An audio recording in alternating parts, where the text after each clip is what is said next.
Archery deer and bear season is here, and it's always very exciting. It's a very exciting part of the year. For me, Friday evening is the most exciting part because that's when you're coming up, setting up your campsite, and everything is just, full of possibilities, and you can't wait until the next morning, early crack of dawn, to wake up and see what you can see. I'm actually camping with a group with two guys, and that is my ideal situation, to camp with a group or camp with someone and then hunt on my own. And this doesn't really happen too often. I mean, hardly ever. So I'm also very excited about this. And we have camp set up, and I just need to make my snacks and my food for tomorrow, make my coffee for the morning, pack up everything. And then when I wake up, it's actually very quick and I can just go.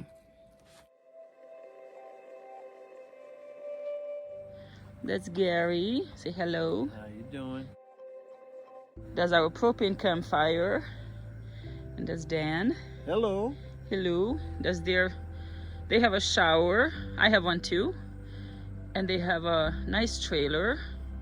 And I have my canvas tent, my favorite tent. And then I have my shower, although I just use it as a bathroom. I don't need to take a shower. Right there.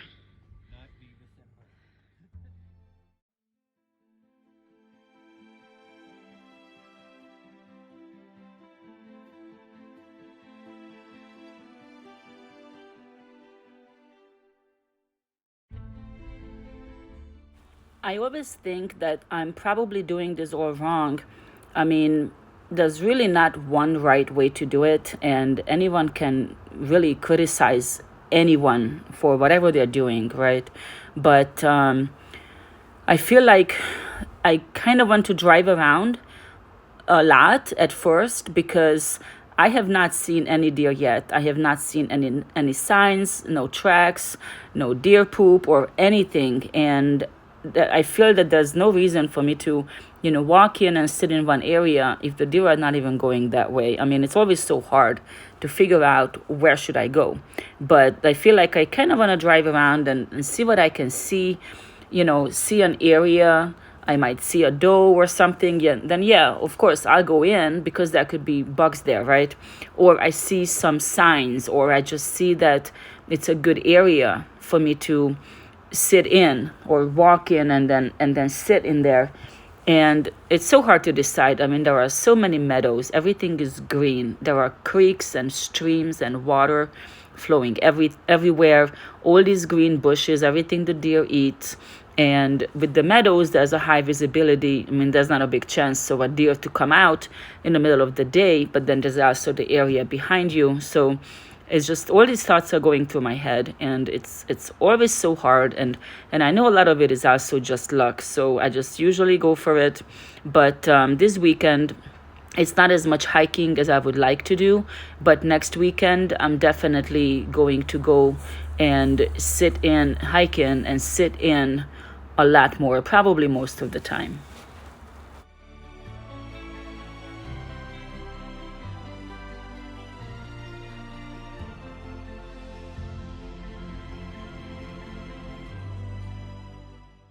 So here is my chance to try out an e-bike. I have never been on one. I've been kind of curious to try it out. I don't know if I would want to buy one and use it for hunting, but it's becoming very popular, and I think it can be a useful tool. So it's kind of a cross between a motorcycle and a bicycle. And let me just say this up front. I know how to ride a bike, but I'm deathly afraid of motorcycles. I've been on one a long time ago, and if I can help it, I would never, ever get on one because I just feel like it's a tragic accident waiting to happen. Like if something goes wrong, instead of getting hurt a little, you're gonna get hurt a lot, and minimum broken bones and things like that. And I really can't do that. So motorcycles are a no for me. But this is sort of a hybrid, so it's more like riding a bicycle with a little bit of help. So I could do that, and then maybe as I get used to it, I get more comfortable. It would be almost like a motorcycle. So my friend Dan, it's his e-bike, so he's going to explain everything to me, and already looking at all these different gadgets and throttle and gear and all these things. I'm a little bit overwhelmed. I am going to go for it and try it out. Mariana, Yes. this is electric bike, E-bike, right? e-bike, electric bike. It's called a Kepler. It's 1,000 watts, 52 volts. It'll carry you 50, 60 miles on a single charge with you helping along, you know, with the pedaling. And we're going to let you give it a test drive. All right. We have on the handlebars, we have a gear shifter, so you can shift from 1 to 7. Imagine it's like automatic transmission in your car. I will stay in 1. You would stay in 1 or 2. We're going to start off in 2. 2? Yeah, we start off in 2 on here. Okay. Okay, that's your pedaling. This is your portion where you pedal. Okay. On this side, we have an on button. We're going to push the start, and our screen's going to come on. It's your screen. Okay. Our speed is 0, and we have 100% battery. Good. The bike has 92 miles on it, and we have 0 assist. Okay. So there's buttons on this side below here, up and down, and that will allow you, if I press it once up, that will give you an assist level of 1. So as you pedal, it will help you. Okay. If you need more help than 1, you can do 2 all the way 1 to 9. Okay. Okay. 9 is super fast, right? 9, it's not super fast, it's just the most help going up a hill. Oh, okay. That would be the most help going up a hill. Now, in addition to that, you can be on 1 and you can be going up a hill and not necessarily have enough power. You have a also have a throttle on this side. And the throttle will make you go, if you don't want to pedal at all, you can just use the throttle. Okay. You don't have to necessarily, you don't even have to necessarily pedal if you don't want to pedal. Okay. Okay? All right. So we're going to do this. That's how it works. And helmets are required. I will not put one on. Okay. I'm that's only all right. going short distance. Right. You're going to go up the road and back down. Yes. Okay. All right. Thank you. I'm going to give it a try. And if I don't come back, then come look for me.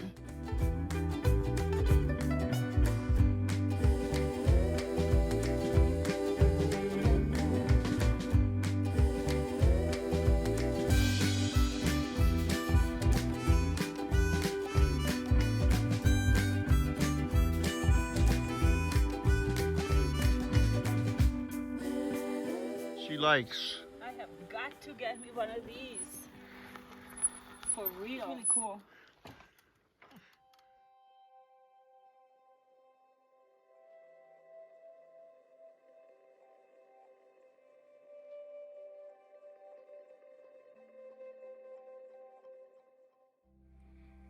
I actually have yet to see deer here. I know they're here. They have to be. I did see bears so far. Actually, I think total of 4.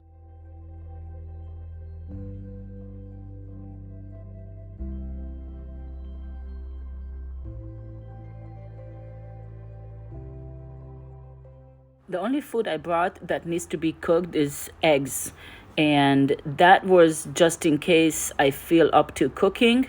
Otherwise, I brought a lot of dehydrated food and bread and salami and cheese and, you know, things that you can eat without cooking, because usually, you know, hunting is different than just camping alone because you get pretty tired. So what I'm doing right now is cooking dinner and making my food for tomorrow. So you could actually pre-make your dehydrated food, cook it and everything, and it will be perfectly fine the next day. It just won't be hot, which is fine with me. And I'm also making my coffee for first thing in the morning and just pack everything up.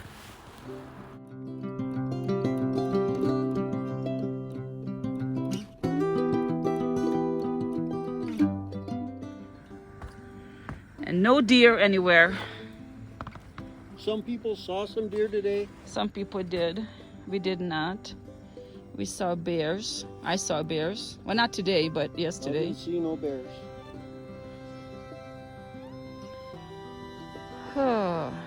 but this is nice. Hi, Mom. How do we say hi, Mom? What do we even say it in Hungarian?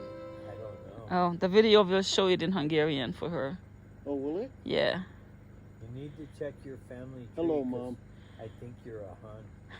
Mom, you need to take up camping. Mom, you need to start camping. I don't think she likes it, especially not the tent. It's fun, Mom. You'll No. love it. Hey, you know what? You have to try it. You would have fun. You would laugh too, and you can't keep worrying. Yeah, don't worry. Okay, so this is for my mom. Don't worry, Mom. She's safe.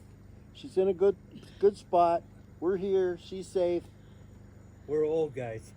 We're old guys. Old guys rule. All right, so that was a message for my mom. She will be very happy to hear that.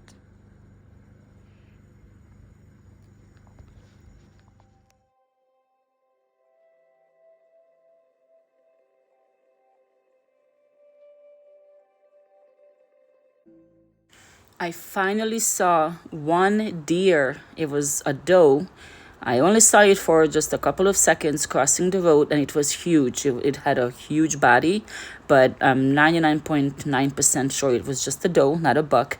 But that is an area where I will be hiking in a lot next weekend, first thing in the morning, and it was next to water. Not this one, but it was next to water, so that made sense. And just seeing that one doe made me so happy.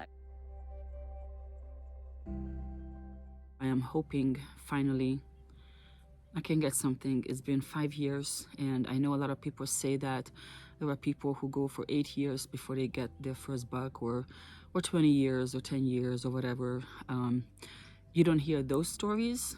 You hear the stories where this guy gets a buck every year or two.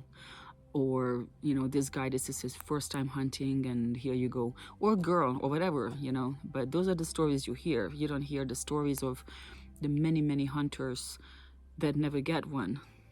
You will hear my story because I always make a video or talk about it. So I kind of feel like it's time for me to get one. And I'm really going to try. I'm going to be out here every weekend.